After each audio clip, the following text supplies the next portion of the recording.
गालिब, क्योंकि गालिब थे, उन जैसा आज तक कोई हुआ नहीं, तो वो तो ऐसा कर सकते थे। उनको पता था, उन्होंने कहा भी है और भी दुनिया में सुखनवर बहुत अच्छी है, और भी दुनिया में सुखनवर बहुत अच्छे, कहते हैं कि गालिब कथा अंदाज़े बयां हो। माना जिंदगी है 4 दिन की, बहुत होते हैं यारों 4 दिन भी।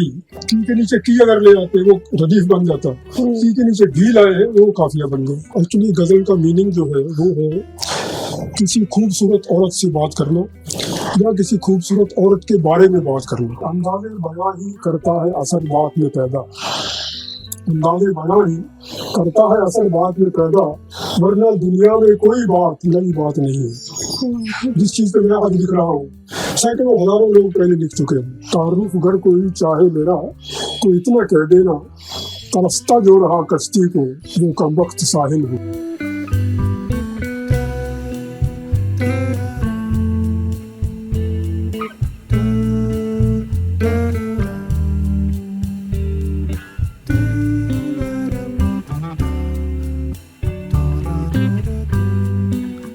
नमस्कार, साहित्य धारा के इस दूसरे एपिसोड में आप सभी का स्वागत है। जैसा कि हम जानते हैं कि आप सभी ने हमारे पहले एपिसोड को बहुत प्रेम दिया, इसलिए हम ये दूसरा एपिसोड आपके सामने लेके आए हैं। मेरे सामने आज एक स्पेशल गेस्ट है जिनका नाम है आरसी वर्मा, और वो आगे लगाते हैं साहिल। ये कह सकते हैं कि इनका नाम ही साहिल है, क्योंकि जो लेखक है वो अपनी कलम को जो नाम देता है वही नाम अपने जीवन में अपनाता है। तो अंकल, सबसे पहले बहुत बहुत स्वागत है आपका इस शो में। शुक्रिया। और आपने साहिल ही क्यों नाम दिया अपने कलम को? दरिया में, समंदर में कश्तियाँ चलती रहती हैं, बड़े बड़े जहाज चलते रहते हैं, इन सब की तमन्ना यही होती है कि जितना जल्दी हो सके हमें साहिल मिले। तो मैं उनके इंतजार में रहता हूँ, वो भी मेरे इंतजार में रहते हैं, ताकि हम एक दूसरे को जल्दी मिल सके, उतर सके मेरे अपने साहिल पर। जो भी सामान है उनके पास वो उतार सके और फ्री हो जाए। तो वैसे बहुत पहले मैंने जब 16-17 साल की उम्र में पहली गजल लिखी थी, तो उसका आखिरी शेर था, तारुफ अगर कोई चाहे मेरा, तो इतना कह देना। मेरा परिचय अगर कोई चाहता हो तो यही बताना उनको, तारुफ अगर कोई चाहे मेरा, तो इतना कह देना, तरसता जो रहा कश्ती को वो कम वक्त साहिल हो। मैं ये समझता हूँ कि मेरी कोई इम्पोर्टेंस नहीं है। जैसे कहते हैं लोग VIP, मैं अपने आप को LIP कहता हूँ। अब आप कहेंगे LIP क्या है? ये है लीस्ट इम्पोर्टेंट पर्सन। अच्छा। इसलिए साहिल भी मैं ऐसा साहिल हूँ जो खुद तरसता रहता है कश्तियों के लिए, यादों के लिए। कश्तियाँ उसकी तमन्ना नहीं करती, मैं बल्कि तमन्ना करता हूँ उनकी। इसलिए मैंने साहिल अपना तखल्लुस रखा है। हिंदी में तखल्लुस कहते हैं इसको, हिंदी में इतना भी कहते हैं। तो यही एक मेरा कारण है तखल्लुस साहिल रखने का। अच्छा, जब हम आपका जन्म, जैसे अब हम आपका प्रोफाइल पे थोड़ा सा आना चाहूंगी मैं, 1947 में 1947 में मेरा जन्म हुआ। 1947 हम सभी जानते हैं विभाजन का दौर था, और उर्दू साहित्य में उस समय क्या टर्निंग पॉइंट हमारे हिंदुस्तान को दिए, और उर्दू साहित्य का उस समय कैसे महत्व था, क्या उस समय आंदोलन हुए थे, अगर आपको कुछ जानकारी हो, या आपने कुछ ऐसा कुछ लिखा था जो आंदोलन से भरा साहित्य था? एक्चुअली मेरा तो जन्म 1947 में हुआ है। हम डिवाइडेड इंडिया में, वहाँ के पंजाब प्रांत में एक जिला है डेरा गजी खान, उसके किसी गांव में जन्म हुआ था मेरा। इस वक्त क्या हालत थी उर्दू की, क्या माहौल था, वो तो मैं नहीं बता सकता, क्योंकि मैं अभी थोड़ा पैदा ही हुआ था। अब आप बता सकते हैं। अब मैं कह सकता हूँ कि 1947 में, उन दिनों तो उर्दू और अंग्रेजी ही चला करती थी सिर्फ, और हिंदी के बहुत कम लोग जानते थे, संस्कृत का तो नाम ही नहीं था। उर्दू में लिखते थे, पढ़ते थे, चिट्ठी पत्री हमारे उर्दू की आया करती थी। इसलिए हो सकता है मेरा उस वक्त झुकाव 10 साल की उम्र में भी, 10 साल की उम्र में ही मैंने उर्दू सीखी थी, और वो भी अपने आप को सिखाई थी। मैं कह सकता हूँ बाजार से कायदा में आया था मैं हिंदी उर्दू टीचर, खुद ही 3 दिन बैठ के वर्णमाला सीखी मैंने और खुद को ही सिखाया मैंने। उसके बाद धीरे धीरे बड़े बड़े शायरों के कलाम पढ़ने शुरू किए मैंने, उसी अंदाज में फिर मैंने लिखना भी शुरू कर दिया। 15-16 साल की उम्र में जब मैंने पहली गजल लिखी अपने बारे में ही, तो लिखने के बाद मैंने अपने मामा जी को सुनाई, जो कि उस वक्त हिंदी भी जानते थे, हिंदी संस्कृत भी बहुत जानते थे और स्कूल में टीचर थे वो। तो जब मैंने उनको दिखाई तो उनको विश्वास नहीं हुआ कि मैंने लिखी है। तो कहने के भाई मैं तुम्हारी लिखी तो हो नहीं सकती, ऐसे ऐसे शब्द इस्तेमाल किए, ऐसे ऐसे भाव है उसमें, क्योंकि बड़ा बंधा हुआ शायद ही लिख सकता है। तो फिर मैंने उनको अपने उनकी दो तीन कागज खराब किए थे, मैंने पेंसिल से या पेन से लिखे हुए वो दिखाए, तो मुझे विश्वास हुआ कि हाँ ये मेरा लिखा हुआ है। तो कभी मैं नहीं कह सकता कि उर्दू मैंने कोई सीखी 10 साल की उम्र में, हो सकता है मेरे ऊपर किसी जन्म का प्रभाव है, या जहाँ मैंने जन्म लिया उस जन्म का असर है मेरे ऊपर, ये तो नहीं कह सकता। और भी चंद लोगों ने पूछा मेरे के बाद में, तो मैंने उनको भी यही बताया कि मैं पक्का तो नहीं कर सकता कि उर्दू की तरफ झुकाव हुआ मेरा, तो ये जरूर है उर्दू ज़बान जो है इसमें मिठास है, इसमें अदब है, तहजीब है। तो ये चीज़ें मुझे बड़ी अच्छी लगी है। उन्होंने गाली भी देनी होती है, आप कह के गाली देते हैं, क्यों नहीं बोलते हैं, तो वजह हो सकती है। उर्दू पढ़ना लिखना मुझे आसान लगता है। उर्दू जो है अपने आप में कोई अलग से भाषा नहीं है, इसमें हिंदी के, फारसी के, अरबी के, तुर्की के, कुछ पश्तो के भी कई शब्द ऐसे हैं, इनसे मिलकर ही उर्दू बनी है। शायरों को पढ़ना शुरू किया, उर्दू के लेखकों को पढ़ना शुरू किया। पहले छोटी छोटी किताबें ली मैंने, एकदम बड़ी किताबों की तरफ नहीं गया मैं।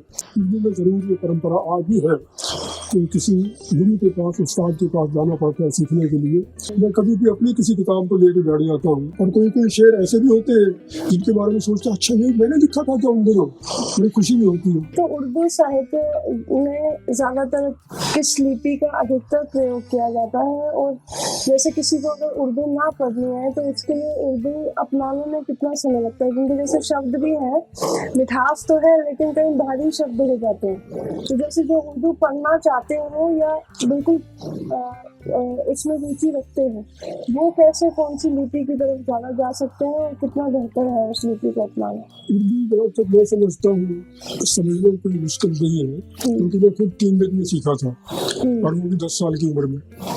तो इससे लगता है कि उर्दू सीखना कोई मुश्किल नहीं है, सिर्फ बाद में प्रैक्टिस की बात है। देखो हर कोई भी लैंग्वेज हो प्रैक्टिस तो करनी पड़ती है, सीखने से काम नहीं बनता। तो मैं समझता हूँ उर्दू सीखने के बाद, वर्णमाला सीखने के बाद धीरे धीरे आदमी अगर लिखना सीखे, पढ़ना सीखे, तो थोड़ी दिनों में ही अच्छी जानकारी हासिल कर सकता है, कोई इसमें दिक्कत वाली बात नहीं है। वैसे भी उर्दू पढ़ना लिखना मुझे आसान लगता है, इसमें ज़रूर है कि प्रैक्टिस काफ़ी चाहिए उसमें, क्योंकि चंद शब्द ऐसे होते हैं, क्योंकि उर्दू जो है अपने आप में कोई अलग से भाषा नहीं है, इसमें हिंदी के, फारसी के, अरबी के, तुर्की के, कुछ पश्तो के भी कई शब्द ऐसे हैं, इनसे मिलकर ही उर्दू बनी है। उर्दू का पहले एक नाम हिंदी भी होता था, बाद में इसका नाम रेख्ता हुआ। आम बोलचाल की भाषा है ये वैसे देखा जाए तो, लेकिन क्योंकि शब्द काफ़ी भाषाओं के मिले हुए हैं इसमें, इसलिए थोड़ा सा समझना इसको कई बार मुश्किल हो जाता है। क्योंकि जिसको थोड़ी बहुत फारसी आती होगी या अरबी आती होगी वो जल्दी समझ जाएगा, जिसको सिर्फ हिंदी आती होगी उसके लिए थोड़ा सा मुश्किल हो सकता है। हिंदी जो है, जो ज़्यादातर हिंदी साहित्य के लोग हैं, वहाँ पे एक वर्सेस चलता है, और कुछ लोग कहते हैं कि उर्दू के लोग हैं वो कहते हैं कि हिंदी और उर्दू जो है आपस में बहने हैं। तो ये जो वर्सेस और ये जो रिश्ता है, ये कहीं ना कहीं दरार भी दिखाई देती है, कहीं ना कहीं संघर्ष दोनों भाषाएं अपने अपने में करती है। जैसे हम जब हिंदी पढ़ते थे तो हमें कहा जाता था अरे इतना उर्दू क्यों घुसा देते हो, हिंदी का प्रयोग करो। हिंदी में बहुत सारे शब्द ऐसे हैं जिनका प्रयोग आप कर सकते हैं। तो ये जो वर्सेस है, ये जो संघर्ष है उर्दू का या फिर हिंदी का, ये क्यों है? अपनाने का मतलब एक जो मैं जानना चाहती हूँ। संघर्ष तो हम लोगों ने अननेसेसरी क्रिएट किया हुआ है, संघर्ष होना नहीं चाहिए किसी भी भाषा में। हिंदी उर्दू की बात नहीं करता मैं, अब अंग्रेजी हम लोग बोलते हैं क्योंकि अंग्रेजों का शासन रहा यहाँ पर 150-200 साल तक। अंग्रेजी के प्रयोग में अपना बनाया हुआ है इसकी। तो उर्दू के बारे में ही क्यों संघर्ष है, क्यों उसकी खिलाफत होती है, ये मैं आज तक नहीं समझ पाया। तो खिलाफत होनी नहीं चाहिए। उर्दू और हिंदी मैं भी समझता हूँ दोनों आपस में बहने हैं और मिल के चलना चाहिए उसको। और वैसे जहाँ तक देखते हैं हम, ये कुर्सी, मेज, ऐनक, चश्मा, कलम, ये सारे उर्दू और फारसी के शब्द हैं, हिंदी के शब्द नहीं है। तो हिंदी के लिए तो लेखनी है, जिसको हम कलम कहते हैं। लेखनी कोई नहीं बोलता, सब कलम बोलते हैं। तो अगर हम संघर्ष करें तो फिर इन शब्दों का इस्तेमाल बंद हो जाना चाहिए बिल्कुल, लेकिन ये हमारी ज़बान पर बैठे हुए आसानी से निकलते हैं। इसलिए संघर्ष का तो अननेसेसरी बना रखा है। ऐसा कुछ नहीं है कि उर्दू मुसलमानों की भाषा है, हिंदी हिंदुओं की भाषा है, ऐसा नहीं है। मैं तो समझता हूँ जो भी जिस ज़बान को अपना लेता है, सीख लेता है, समझ लेता है और उसका इस्तेमाल करता है, तो भाषा उसकी हो गई। किसी भी भाषा को बेहतर, जैसे उर्दू की हो गई, क्योंकि हम उर्दू साहित्य की आपसे ज़्यादातर बात कर रहे हैं, उसको बेहतर तरीका क्या है समझने का? मतलब उर्दू जब हम शुरुआत करें तो क्या बेहतर तरीके हैं, किस तरह से हमें शुरू करना चाहिए, क्या क्या चीज़ें पढ़नी चाहिए, किस किस कवियों को, साहित्यकारों को उर्दू के पढ़ना चाहिए, उस पर आप कुछ अगर बताना चाहें। जिस तरह से मैंने खुद शुरू किया था, उर्दू सीखने के बाद मैंने उर्दू के शायरों को पढ़ना शुरू किया, उर्दू के लेखकों को पढ़ना शुरू किया। पहले छोटी छोटी किताबें ली मैंने, एकदम बड़ी किताबों की तरफ नहीं गया मैं, क्योंकि बड़ी किताबों की तरफ जाओगे तो उसमें शब्द जो होंगे बहुत ही क्लिष्ट होंगे, बहुत ही भारी होंगे, समझना मुश्किल हो जाएगी। इसलिए छोटे छोटे लेखकों को, लेखक कोई छोटा नहीं होता है, मैं इसलिए कह रहा हूँ, जिनकी अभी शुरुआत थी एलिमेंट्री, तो इसकी किताबें मिलती हैं। एलिमेंट्री किताब नंबर 1, किताब नंबर 2, किताब नंबर 3, इस तरह किताबें भी हैं उर्दू में, जिनको धीरे धीरे पढ़ पढ़ के आदमी सीख सकता है। इसमें कोई मुश्किल नहीं है।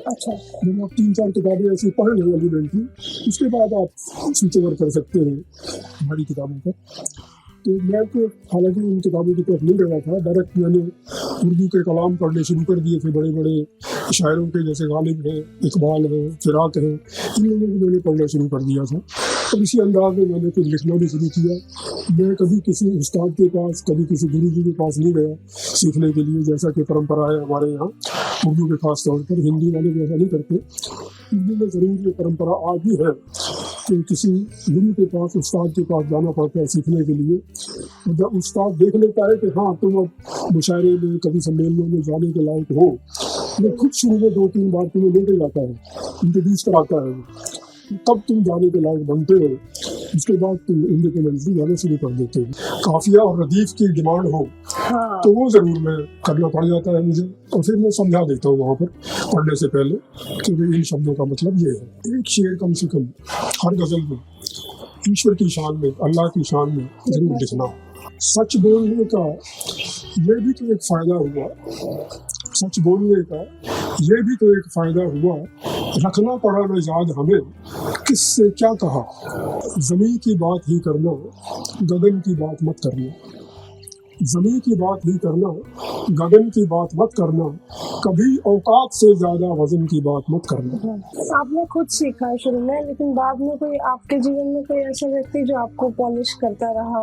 नहीं, ऐसा कुछ नहीं, ऐसा कुछ नहीं, आप खुद ही अपने आप खुद ही करता रहा हूँ। और मैं अब भी, हालांकि मेरी 10-12 किताबें आ चुकी हैं, मैं कभी भी अपनी किसी किताब को लेकर बैठ जाता हूँ जो मैंने 15-20 साल पहले लिखी थी। उसमें मुझे कई बार ऐसा लगता है, अरे यार ये तो मैंने लिखा था क्या, तो उसको हटा देता हूँ मैं, उसकी जगह और कुछ नया शेर डाल देता हूँ। और कोई कोई शेर ऐसे भी होते हैं जिनके बारे में सोचता अच्छा ये मैंने लिखा था क्या उन दिनों, मुझे खुशी भी होती है।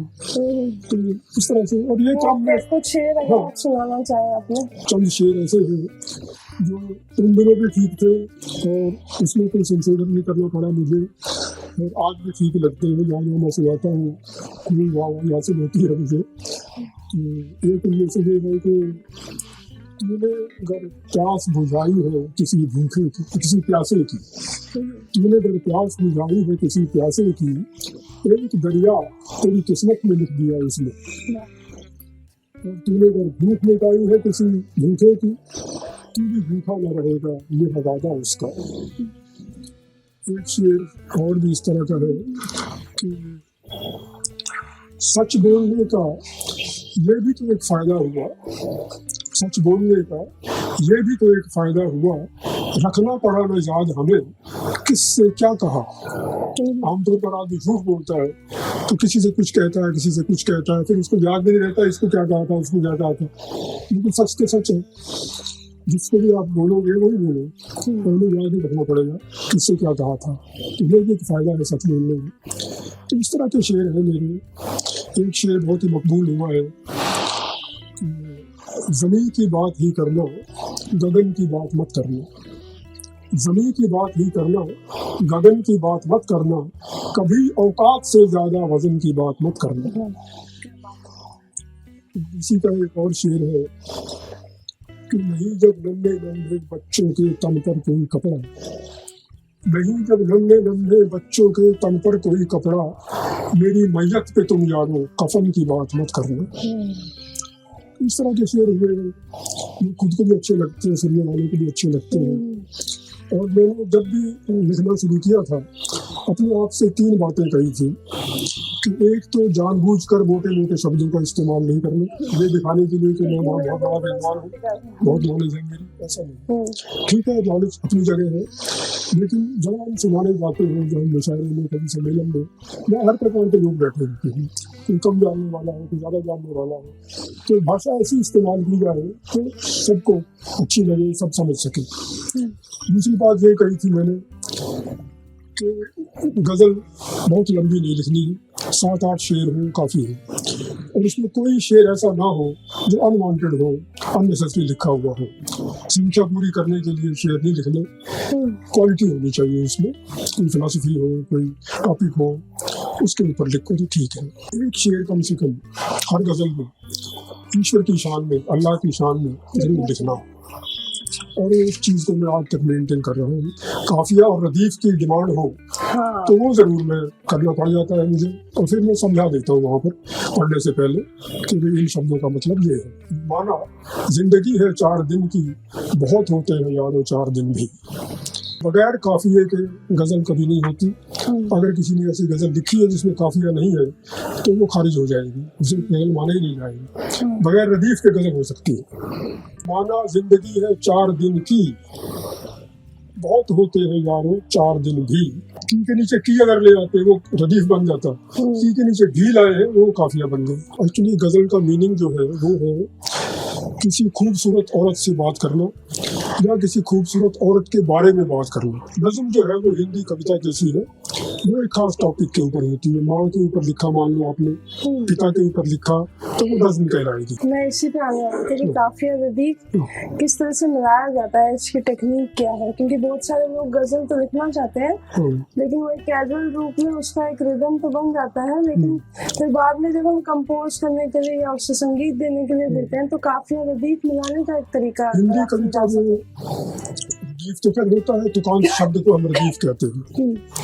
तो हिंदी की कविता हो या किसी भाषा की भी हो, रदीफ तो आएगा ही आएगा, तभी उसकी लाइन बनेगी, तभी उसकी लाइन बनेगी, रिदम बनेगा। लेकिन उर्दू में खास तौर पर एक और शब्द है काफिया। जैसे मैंने अभी बताया आपको कि ज़मीं की बात ही करना, गगन की बात मत करना, ये जो गगन है ये काफिया है।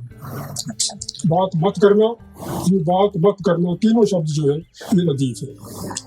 क्योंकि आगे मैं हर जगह बात मत करना, बात मत करना कहता जाऊंगा, ये रदीफ कहलाता है। और गगन के नीचे मैंने कहा कभी औकात से ज्यादा वजन की बात मत करना, तो गगन के नीचे मैंने वजन डाला ताकि मिलता जुलता शब्द हो, तो ये काफिया है। इस तरह के शब्द चलते आएंगे पूरी गजल में, इससे मैं नहीं हटूंगा। इससे अगर मैंने एक शब्द भी इधर उधर कर दिया तो मेरी गजल गई।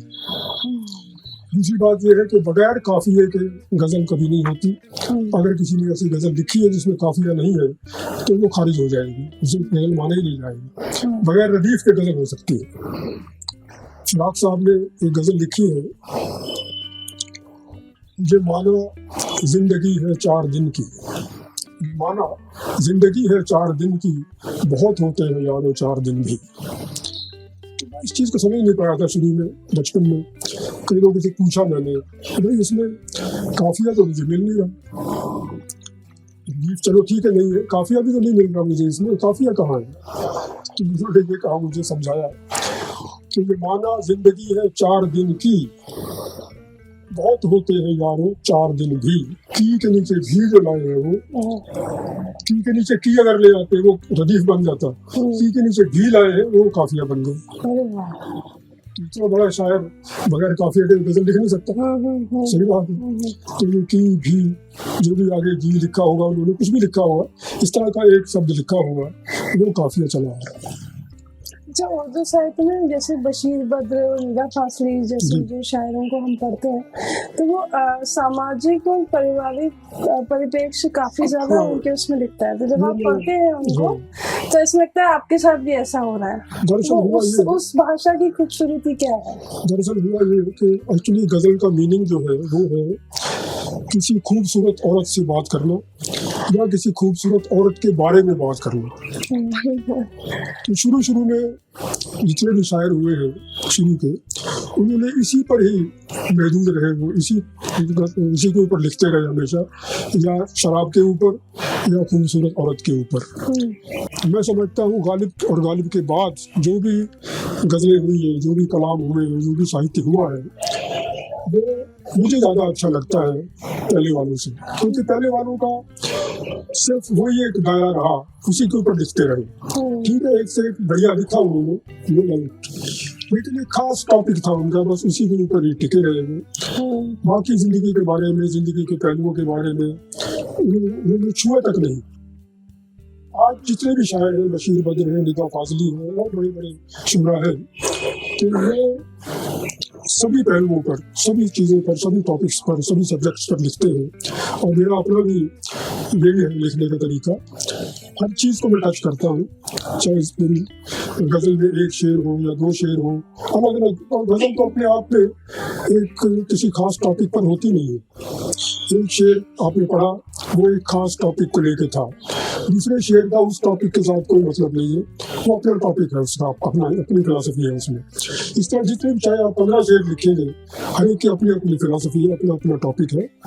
तो इस तरह से गज़ल होती है। दूसरी चीज़ है नज़्म। नज़्म जो है वो हिंदी कविता जैसी है, वो एक खास टॉपिक के ऊपर होती है। माँ के ऊपर लिखा, मान लो आपने पिता के ऊपर लिखा, तो वो नज़्म कहलाएगी। लेकिन मैंने भी अपनी माँ पर लिखा है, जिस माँ को मैंने देखा नहीं, वो क्योंकि गज़ल के फॉर्मेट में लिखा है मैंने, इसलिए मैं गज़ल कहता हूँ उसको, अदरवाइज कहना मुझे चाहिए नज़्म है मेरी। अच्छा, तो गज़ल और नज़्म में क्या नहीं होता है? नज़्म जो है वो एक टॉपिक पर है, गज़ल में कोई टॉपिक नहीं होता। अच्छा, मतलब आप हर शेर में टॉपिक मिलता जुलता ला सकते हैं, लेकिन टॉपिक मिलता जुलता ला सकते हैं, लेकिन हर एक में नया हो तो अच्छी बात है, मिलते जुलते ना हो तो बेटर है। अच्छा, लेकिन नज़्म एक ही टॉपिक पर होगी, जैसे हिंदी कविता होती है, कविता तो क्योंकि बोलते हैं शीर्षक कविता का ये है, इसलिए नज़्म में भी कहना पड़ता है गज़ल मेरी उस उन्वान पर है, शीर्षक पर है। ये फर्क है। अंदाज़े बयां ही करता है असर बात में पैदा, अंदाज़े बयां ही करता है असर बात में पैदा, वरना दुनिया में कोई बात नई बात नहीं है। जिस चीज़ पे मैं आज लिख रहा हूँ, सैकड़ों हजारों लोग पहले लिख चुके हैं। काबा किस मुंह से जाओगे गालिब, शर्म तुमको मगर नहीं आती। सब ये चाहते हैं कि हमें मरने के बाद जन्नत मिले, स्वर्ग मिले, लेकिन उस हिसाब से कर्म अपने नहीं बदलते। तेरा हक ही देता है वो तुझे, न फयाज है न वो वकील है। वैसे अपनी इच्छा से तुम्हें देना चाहे, तुम्हारे पिछले कर्मों के हिसाब से वो दे सकता है। और भी दुनिया में सुखनवर बहुत अच्छे, कहते हैं कि गालिब का था अंदाज़े बयां हो। कई जगह पे जब हम मिर्जा गालिब को देखते हैं तो वो अपने अंदर भी बहुत सारा, उनके अंदर जो असमंजस में रहते हैं, हमेशा लिखने में असमंजस में नहीं है, लेकिन उनके जो अंदर जो इमोशंस पैदा होते हैं उसमें असमंजस है। सामाजिक परिप्रेक्ष्य को देख के वो कभी बैठे हैं वहाँ के कवि सम्मेलनों में, वो कई बार ऐसी चीजें बोल देते थे कि बाकी कवियों को बुरा लग जाता था, या राजा महाराजाओं को तक बुरा लग जाता था। जो ये जो लिखने में जो ये क्रांति आती है और ये जो हौसला आता है कि मैं लिख दूंगा उसके बाद मेरा कुछ भी है, वो आना कितना इम्पोर्टेंट है। ये एक्चुअली डिपेंड करता है आपका अपना मनोबल कितना है। गालिब क्योंकि गालिब थे, उन जैसा आज तक कोई हुआ नहीं, तो वो तो ऐसा कर सकते थे, उनको पता था, उन्होंने कहा भी है और भी दुनिया में सुखनवर बहुत अच्छी है, और भी दुनिया में सुखनवर बहुत अच्छे, कहते हैं कि गालिब का था अंदाज़े बयां हो। वैसे तो अंदाज़े बयां सबका और किसी एक और ने लिखा है, कि अंदाजे बना ही करता है असर बात में पैदा, अंदाजे बना ही करता है असर बात में पैदा, वरना दुनिया में कोई बात नई बात नहीं है। जिस चीज पे मैं आज लिख रहा हूँ सैकड़ों हजारों लोग पहले लिख चुके हैं, उनका अपना अंदाज था, बात उन्होंने वही कही है, कहने का ढंग अलग था। जो मैं कह रहा हूँ मेरा ढंग अपना, मेरा अंदाज अपना है, जो मेरे से बाद आएंगे लोग उनका अपना अंदाज होगा, बात वही होगी, बात यही नहीं, बात वही, लेकिन कहने का तरीका अपना अपना। तो गालिब का अपना तरीका था, उनको अपने ऊपर विश्वास था कि दोनों चीजें लिख रहा हूँ वो सदियों तक कायम रहेगी, कोई इसको काट नहीं सकता। बाकी ठीक है, आप बैठे हैं, आपके अंदर भाव आ रहे हैं, कौन सा भाव आपने अपनी गजल में अपनी रचना में डालना है, कौन सा नहीं डालना, तो ये डिपेंड करता है। तो भाव हर एक के अंदर होते हैं, चाहे हिंदी कवि हो चाहे उर्दू का कवि हो, तो ये भाव तो आते रहते हैं। आपकी एक किताब है जिसमें आप भी फटकार लगा रहे हैं, शर्म हमको मगर नहीं आती। अब आप क्या कहना चाह रहे हैं इस किताब के द्वारा ही हमें अगर बताएंगे, क्योंकि कहीं ना कहीं वो क्रांति और जो फटकार है वो आपके किताबों में और आपकी शायरी में भी मुझे दिख रही है। तो मैं जानना चाहूंगी कि ऐसा क्यों, और आपको लगता है कि जब आप ऐसा मजबूत लिखते हैं तो समाज पे इसका असर होता है? हर आदमी चाहता है मरने के बाद मुझे जन्नत नसीब हो, मुझे स्वर्ग मिले, लेकिन कर्म हमारे कैसे है उसके ऊपर कोई नहीं जाता। कुछ भी करते रहे चाहिए हमें जन्नत, ये कैसे पॉसिबल है, नहीं हो सकता। तो यही मैंने लिखा है, ख्वाब जन्नत के और ये आमाल, आमाल मतलब कर्म, कर्म तो हमारे ये है और ख्वाब जन्नत के देख रहे हैं, ख्वाब जन्नत के और ये आमाल, शर्म हमको मगर नहीं आती, शायद हमें शर्म नहीं आती। ये शेर मैंने एक्चुअली कोट किया है, लिखा है गालिब के शेर पर। गालिब का एक शेर है, काबा किस मुंह से जाओगे गालिब, अपने खुद को कहते हैं, काबा किस मुंह से जाओगे गालिब, शर्म तुमको मगर नहीं आती। उन्होंने तुमको कहा, मैंने हमको कर दिया है, शर्म हमको मगर नहीं आती। उन्होंने भी तुमको कहा, अपने खुद को कहा है, दूसरों को नहीं कहा, शर्म तुमको मगर नहीं आती। काबा किस मुंह से जाओगे गालिब, खुद को कह रहे हैं, शर्म तुम्हें नहीं आती। काम जो ऐसे उल्टे उल्टे कर रहे हो, चाहते हो हमें जन्नत मिल जाए, काबा कैसे जाओगे तुम, किस मुंह से जाओगे?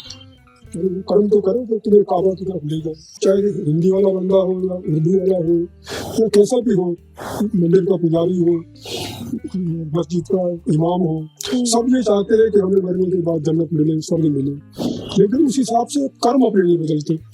चाहिए तो ये कि हम अपने कर्म बदले, उसके बाद वो डिसाइड करेगा कहाँ भेजना है आपको, लेकिन हम ये चाहते हैं हमें जन्नत मिले, कर्म से कुछ भी करते रहे। तो ये भूल जाते हैं वो हमारे अंदर बैठा हुआ है डिसाइड करने वाला, वो सब देख रहा है।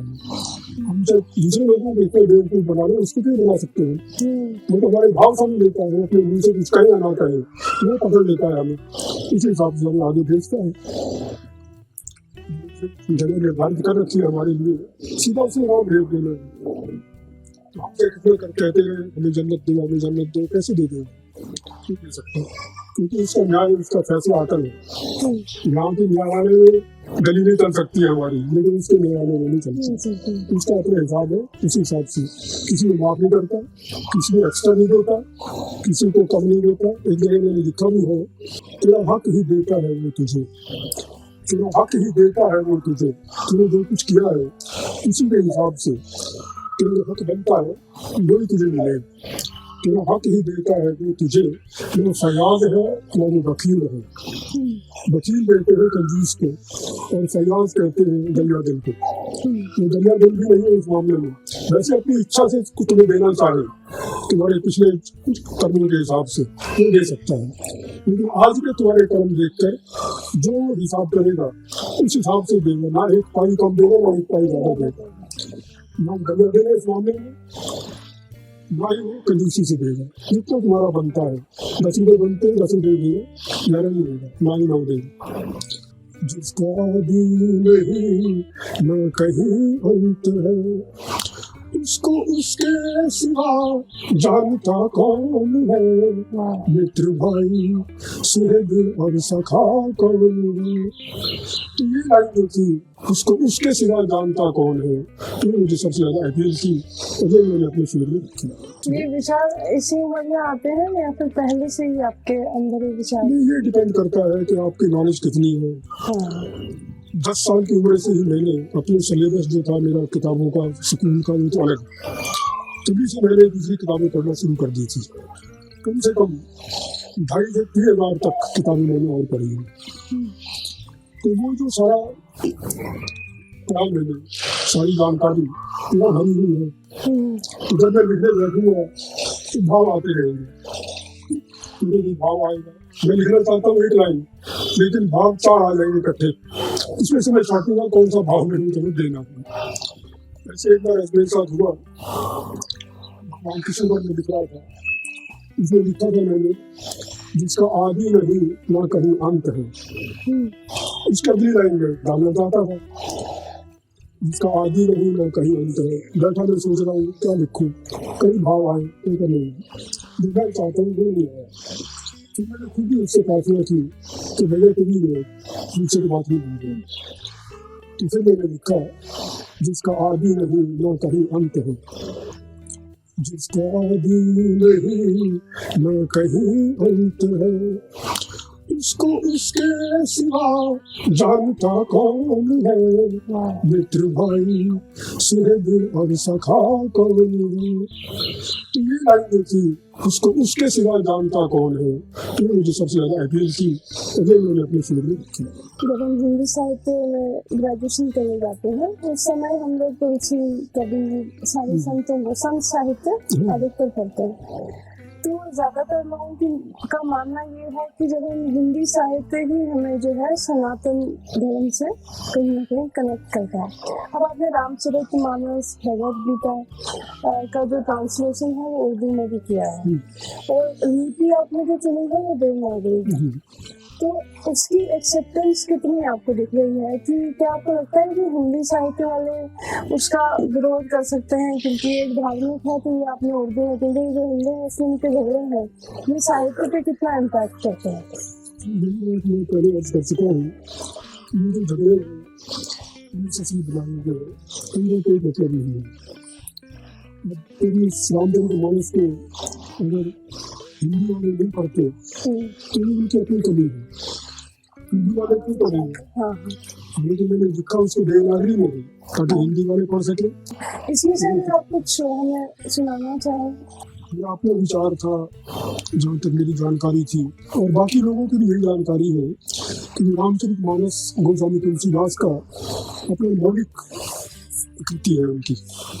लेकिन जिस रामचरितमानस को गोरखपुर गीता प्रसाद की किताब थी मेरे पास, उसी को मैंने बेस बनाया है।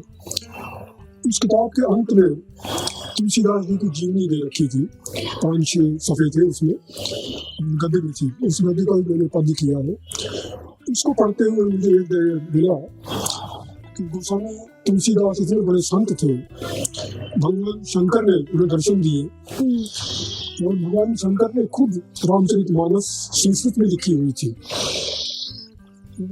वो एक कॉपी गोस्वामी जी को दी उन्होंने, तो क्या मेरे बेटा ये संस्कृत में है, हम जब उनको समझ नहीं पाएंगे, तो मैं चाहता हूँ तुम इसको अपनी अवधी भाषा में या ब्रज भाषा में, जो भी भाषा तुम्हें आती है, आपके संस्कृत के भी विद्वान है, मेरी संस्कृत में ट्रांसलेट करके, अनुवाद करके आप हिंदी में, देवनागरी में ऐसी भाषा दीजिए इसको ताकि जन जन तक पहुँचे।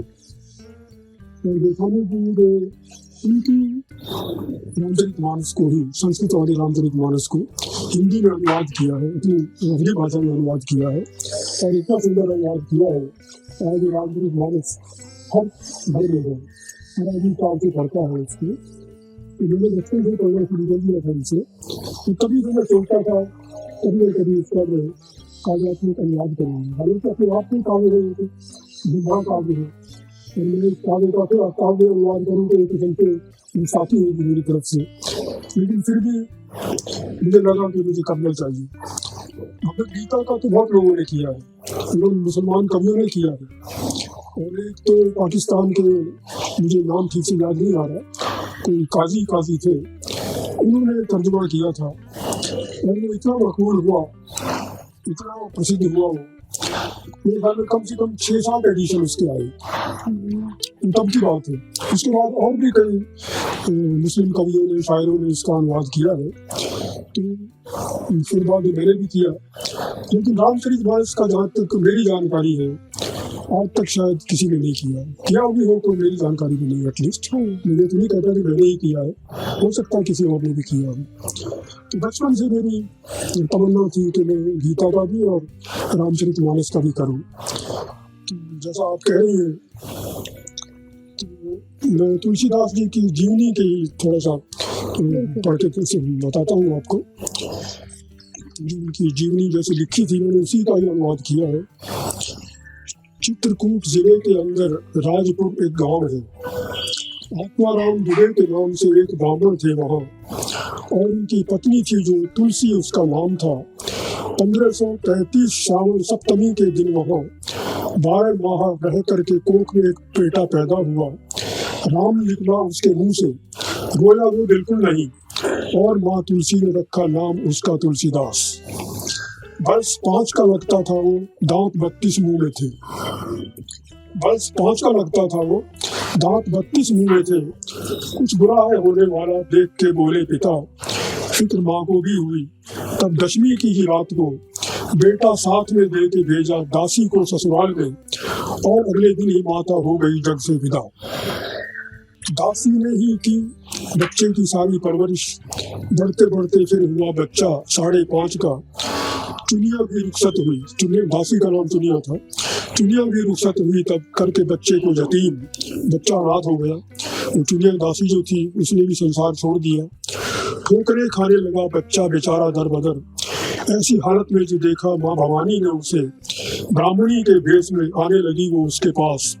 अपने हाथों ही खिलाती और रखती ध्यान भी।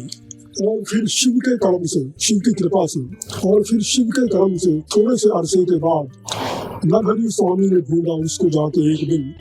राम बोला नाम रखा, लाए फिर उसको अवध। माघ शुक्ला पंचमी 1561 वाले दिन कायदे से प्यार से उसका किया यज्ञोपवीत। दिन सिखाए राम बोला ने पढ़ा गायत्री मंत्र।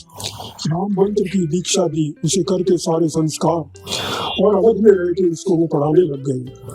जी फहम का मतलब बहुत ज्यादा बुद्धिमान। जी फहम था बच्चा, जो सुनता था कर लेता था याद। फिर वो शूकर क्षेत्र पहुंचे दोनों कुछ अरसे के बाद। पूरा रामचरित ही कह के थोड़ा थोड़ा फिर वहाँ नरहरि जी ने सुनाया बच्चे तुलसीदास को। तुलसी फिर काशी में आए, वो रहे 15 वर्ष। काशी में रह करके तुलसी ने सनातन जी के घर वेद और वेदांत पढ़ डाले बहुत ही ध्यान से। लेकिन फिर उनकी इजाजत लौटे अपने गाँव जब कुल में कोई न बचा था और सब बर्बाद था। गीत सुनाने लग गए वो राम जी की वो कथा। ज्येष्ठ शुक्ला 1583 की 13 को फिर एक सुंदर लड़की से हो गया उनका निकाह। पत्नी उनकी एक दिन गई माई के भाई के साथ, पीछे पीछे तुलसी भी आ पहुंचे थे ससुराल में। पत्नी ने लानत दी उनको और उनसे ये कहा, हाड़ मांस का जिस्म मेरा उसमें ही खोए हो तुम। हाड़ मांस का जिस्म मेरा उसमें ही खोए हो तुम। राम जी में खोए होते बेड़ा ही कर लेते पार। तो इस तरह से शुरुआत की है मैंने। जैसा मैंने बताया, भगवान शिव की रामचरितमानस का अनुवाद किया है मैंने, और इस किताब में जो उर्दू के अल्फाज मैंने इस्तेमाल किए हैं उन सब का अर्थ भी मैंने हिंदी में दे दिया है ताकि उन शब्दों का अर्थ पता कर सके। तो इस तरह से दोनों को ही सहूलियत देने के लिए मैंने ऐसा किया है। देखता हूँ, मुझे तो उम्मीद है कि काफ़ी मकबूल होनी चाहिए, क्योंकि पहली बार ऐसी चीज़ मंजर आम पर आएगी जो आज तक नहीं आई। जहाँ तक मुझे लगता है लोग इसे पसंद करेंगे, इसे प्यार देंगे, पढ़ेंगे। मैं भी उम्मीद करता हूँ कि पढ़ने के बाद मुझे भी वो बताएंगे अगर कोई गलतियाँ होगी उसमें तो मेरी जानकारी में भी आएंगी। हो सकता है क्योंकि नीचे बड़े बड़े विद्वान पड़े हैं दुनिया में, मैं ये नहीं कहता कि जो मैंने लिखा है फाइनल है, वो अगर मुझे बताएंगे तो हो सकता है इसका नेक्स्ट एडिशन भी मैं छापूँ कभी, और उन चीज़ों को मैं इसमें लाऊं ताकि मेरी गलतियाँ, मेरी त्रुटियाँ पूरी हो सके, उसमें साफ सफाई और ज़्यादा अच्छी आ सके। तो मैं इस उम्मीद में हूँ कि लोग पढ़ेंगे और मुझे बताएंगे कि सही मेरी गलतियाँ, मेरी त्रुटियाँ। जाते जाते इस एपिसोड के अंत में आप उर्दू साहित्य में रुचि रखने वाले युवा जो हैं खासतौर से, या फिर साहित्य में रुचि रखने वाले युवाओं को क्या संदेश देना चाहिए, किस तरह से वो साहित्य पढ़े, कैसा साहित्य पढ़े और कैसे उसको लिखें और कितना बेहतर काम करें? मैं सभी अपने जवान दोस्तों को यही हिदायत दूंगा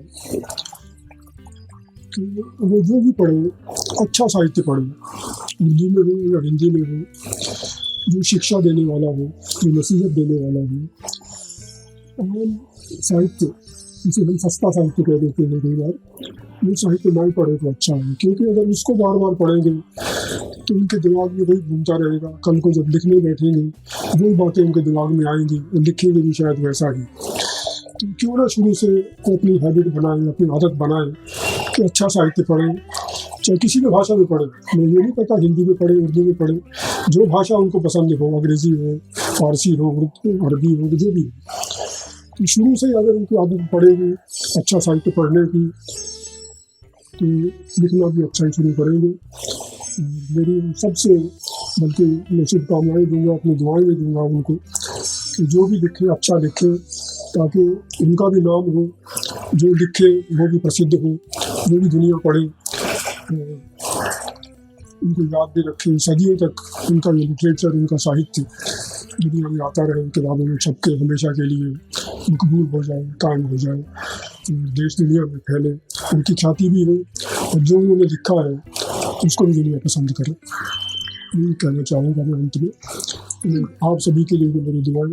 धन्यवाद। तो जाते जाते हम इस एपिसोड का अंत करेंगे और यही कहेंगे कि जो साहिल, जो कलम है, वो यही कहती है कि भाषा में कोई बैर नहीं है, ये बैर जो है वो व्यक्ति विशेष ही बनाते हैं। तो इस बैर को मत रखिए, भाषा को पढ़िए और हर तरीके के साहित्य को अपनाइए। तो इसी के साथ इस एपिसोड का अंत करते हैं और हमारे YouTube भारत मेरे साथ चैनल को ज़रूर सब्सक्राइब करें।